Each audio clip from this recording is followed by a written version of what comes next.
initiative or taken this initiative to talk on this topic to create awareness so that we know the harms of addiction, harms of taking drugs, etc.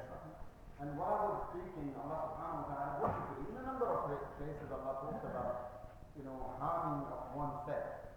And if we were to just imagine a situation, we ask anybody, like people need their dialysis, people need kidney transplantation, people need liver transplantation. And if you speak to anyone and say, hey, I'm going to pay you 1 million, I'm going to pay you 100,000, would you give me your, life, would you give me your kidney? Very few wise ones will come forward. And why I use wise, that I know there will be some crazy who will say yes. Oh, I don't mind, just take my life or take my kidney and I'm okay with it. But normally people wouldn't. Nobody really willingly agrees to giving or to selling themselves. Okay, I don't want to live, pay me money and take my life. Not many people do that. And nobody will do that. But when it comes to killing ourselves slowly, gradually, we happily do it. And many people, many of our own children, unfortunately, they fall or they become victims of this, and then they do it happily. What Allah subhanahu wa ta'ala says, there are two verses that I recited. One is where Allah talks about others. وَمَنْ يَقْتُلْ مُؤْمِنًا مُتَعَمِّدًا فَجَزَاؤُهُ جَهَنَّمُ. Whosoever kills or slays another life or another person's life, مُتَعَمِّدًا, intentionally, then what will happen in dunya? That's different. In akhirah, فَجَزَاؤُهُ جَهَنَّمُ. That person's reward, or he will be punished by Jahannam. Allah will put him in Jahannam. And then Allah further says, Allah will be angry with him and Allah will curse that individual. This is when a person kills somebody else. But then Allah also says, وَلَا تَقْتُلُوا أَنفُسَكُمْ إِنَّ اللَّهَ كَانَ بِكُمْ رَحِيمًا. That don't kill yourself. And that killing ourselves, you think, so yes, it includes suicide, maybe committed by committing suicide, by taking substance, by taking or overuse of certain, even maybe normal drugs, prescribed drugs, or maybe by taking poison, throwing oneself from a building or whatever. That comes in killing oneself. And Allah says, وَلَا تَقْتُلُوا أَنفُسَكُمْ. Don't kill yourself. إِنَّ اللَّهَ كَانَ بِكُمْ رَحِيمًا. Why do you want to do it? The reason why you want to get rid of yourself, why do you want to bring an end to your life, is probably you think, oh, this world is not for me, I've had enough of it, I've got tensions, I've got depressions, I've got anxiety, I've got family issues, I've got financial circumstances. That's what you do. But remember, have you read the verse Allah further says, إِنَّ اللَّهَ كَانَ بِكُمْ رَحِيمًا. Truly Allah is very merciful to you. You just come close to Allah. Ask Allah, He will listen to you. Allah says, وَإِذَا سَأَلَكَ عِبَادِي عَنِّي فَإِنِّي قَرِيبٌ أُجِيبُ دَعْوَةَ الدَّاعِ إِذَا دَعَانِ فَلْيَسْتَجِيبُوا لِي وَلْيُؤْمِنُوا بِي لَعَلَّهُمْ يَرْشُدُونَ. Yes, our matters. I think we need to inculcate and instill this in our children's mind. Our connection with Allah subhanahu wa ta'ala should be such strong that whatever we need in our life, we get to Allah subhanahu wa ta'ala straight. And Allah is not far from us. Allah is not, it's not like you need certain status or a degree or qualification or some training to be able to speak to Allah. No, Allah is very easily accessible, approachable, and Allah Himself says, don't worry, I'm not too far from you. وَإِذَا سَأَلَكَ عِبَادِي عَنِّي فَإِنِّي قَرِيبٌ. When my slaves ask you about me, give them my GP, my location, what we call GPS, my location to them, share it with them. فَإِنِّي قَرِيبٌ. I'm very close to you. And what I do, أُجِيبُ دَعْوَةَ الدَّاعِ إِذَا دَعَانِ. Whenever a seeker, a caller, or a person who needs help, when he asks me for help, what I do, I listen to him. I accept. فَلْيَسْتَجِيبُوا لِي. They need to come and ask from me. And this is something that we need. Today, unfortunately, and if you look at the people around, I was just reading something that is finding in America, this was done in North America, and about 20% of school-going kids from the age of 12 and until the grade 12 students, 20% by the time they pass or they graduate from the school, they will have used some form of substance, some form of drugs in their life. 20%. And the number is maybe sometimes when it comes to Muslims, we think, we are kids because it's a taboo topic. We don't talk about these things in our society. So the statistics are not very clear, maybe the data is not very clear around. But if you look at WHO and the United Nations organization statistics, every year almost 4 million people die. How many? 4 million people. And the average is, I think, about every 10 seconds one life. On an annual basis, due to substance use, 4 million people die every year. So what we are ending up is slowly killing ourselves or contributing in our own ruin and destruction. And the reasons why it happens, if we look at it, the asbab, the cause, there are many. One of them is maybe people want to, because it's a teenage, the adolescence, and that age is a very crucial age in a person's development. It's mental development, physical development, and also behavioral issues. So there are so many. What happens then? A person wants to take risks. People want to look cool. They want to listen to. They have peer pressure, so they fall or they hang around with wrong people, and these things then contribute. And it starts with maybe a normal, smoking a cigarette, and then from smoking a cigarette. And I was reading, and he says that the research actually says that those by the age of 21, those who somehow smoke any form of smoking, they are more likely to turn later in their life as addicts. So the crucial time that we need to work with our children is when they are young, and that's the time we need to work on them. We need to tell them the harms of what is happening around. We need to be watchful who they hang around, who they speak to, who they go with, what they do. We need to keep an eye, because Allah subhanahu wa ta'ala has made us as shepherds. I mean, hadith Rasulullah says, كلكم راع وكلكم مسؤول عن رعيته. Each individual, every person is a shepherd, and he or she will be questioned about their animals, their cattle, their people that they are assigned or they're responsible for. I'm just reading a story in Nadir Dehlawi's book, Muntakhab al-Hikayat. It's a beautiful story. It's an eye-opener for us. It says that a very young child went to a school, and from school he stole something very basic, a pretty, tiny thing from school he brought home, and mom didn't say anything. She stayed quiet. Probably you love her. This is a very famous story. And then afterwards he, continued bringing something, and mom felt happy. Mom didn't say anything didn't object to, and then slowly the matter, he became such an expert, a pig, like a dacoit, or what we call a robber, that he ended up stealing from the government.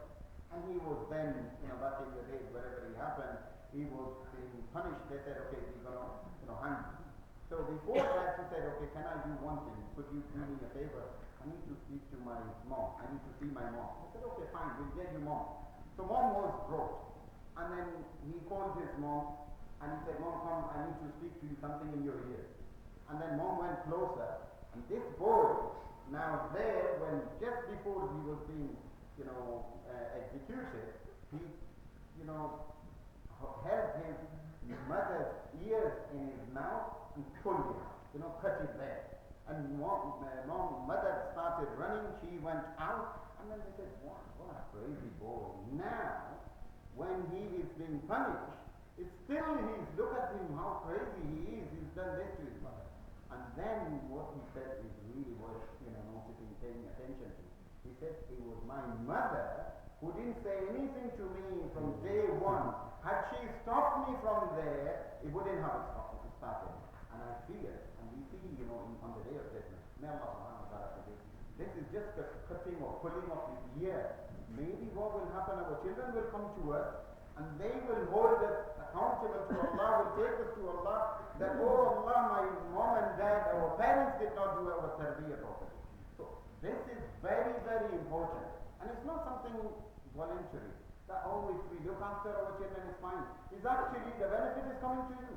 Our children, when they look for solace, comfort, when they want. And we know, Allah has prescribed, the solution is there in the Quran. Allah says, like, how our body feels, or we need food for our physical development and growth. In the same way, the comfort, the solace of our heart is where? Where is that? And Allah has mentioned that. أَلَا بِذِكْرِ اللَّهِ تَطْمَئِنُّ الْقُلُوبُ. That listen, only with the remembrance of Allah, the hearts find solace and comfort and contentment. So, elsewhere, if we try to find it, obviously we're not going to get it. And the stories are so many, shocking stories across the world from young children. And I will share with you one, and I remember probably I would have shared this before, but this is very important. Sheikh Muhammad ibn Abdul Rahman al-Harithi is a great Saudi scholar and author of a couple of very popular books. One of those is Enjoy Your Life. He mentioned, and it's recorded, it's in his book, it's also on YouTube, on his messages as well. A Sheikh mentioned that there was a scholar from one of the Muslim countries, and I'm not going to use the name either, from Muslim countries. He sent his son and daughter to study in a European country. They came to study in a European country, all of a sudden from an Islamic or Muslim country to this open environment. And unfortunately, what happened, the brother fell in the hands of some wrong friends. And he started hanging around with them. And then they supplied or somehow gave him a drink first to drink. And in that drink, they put some sort of, substance, and then he got intoxicated, he got addicted to it slowly, and he started asking for more and for more. And then what happened, he would write to his dad back home, that Dad, I need, money because we need to pay for the son. Dad, I need money. And all the money that was coming, he was using on his drugs. To the, fact, to the extent that he even didn't have any money left for his food. So what he started doing, he would go to the takeaways late in the night, and from whatever leftover foods in their plate would be left, he started eating from them. And it was still okay, he was only himself into it. This was okay. But then one day, when he didn't have any money for his drugs, one of his drug friends told him that, I need to give me your sister to. And unfortunately, he agreed to that. And then they got the sister into drugs. And to cut the story short, the sister herself, she's the one who wrote this story and shared it with Sheikh. She said, we both have now been diagnosed with AIDS, HIV, and we are both waiting for our birth.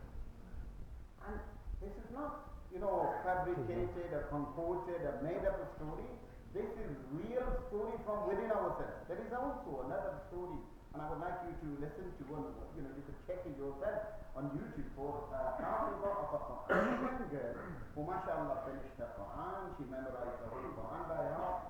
And unfortunately, somehow, maybe whatever issue, sometimes what happens, we also what contributes to children getting into these when they don't get the true love at home and the care that they deserve. Sometimes, our approach is different. We probably try to bring our children or discipline our children in maybe in the same manner that our parents did back home, maybe in the 70s, 60s and 40s. We still have the same mentality, and with that mentality, we're very harsh. We don't want to listen to our children. They want to explain, we don't want to listen to them. We don't have. That's why they say that what you need to do is make your ears big and your tongue small. Your tongue needs to be small. Your ears need to be big. So whatever size we have, we need to make it even bigger. And listen and listen and listen.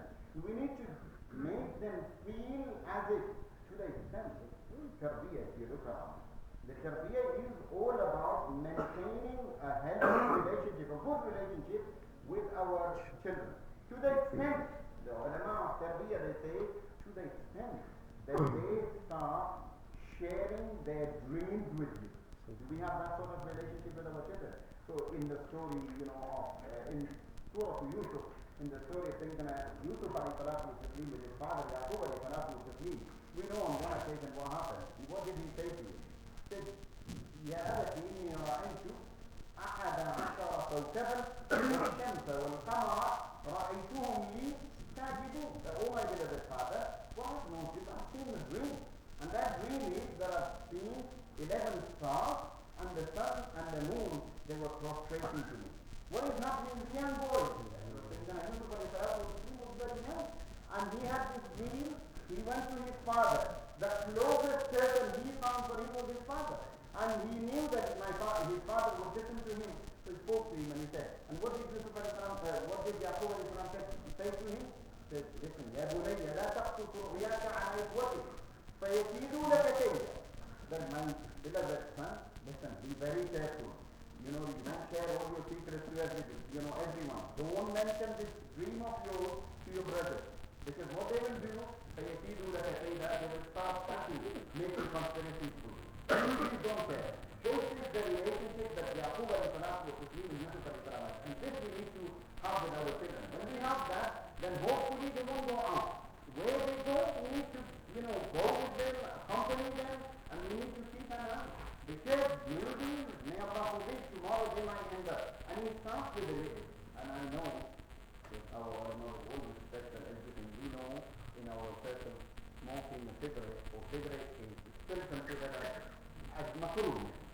But to be honest, how courageous it is to do a makruh on a daily basis, or maybe 10, 20 times a day. Sometimes when you speak to some of those who have smoking or who do smoking or smoke cigarettes, 20 cigarettes a day, and then you still say it's makruh. A makruh will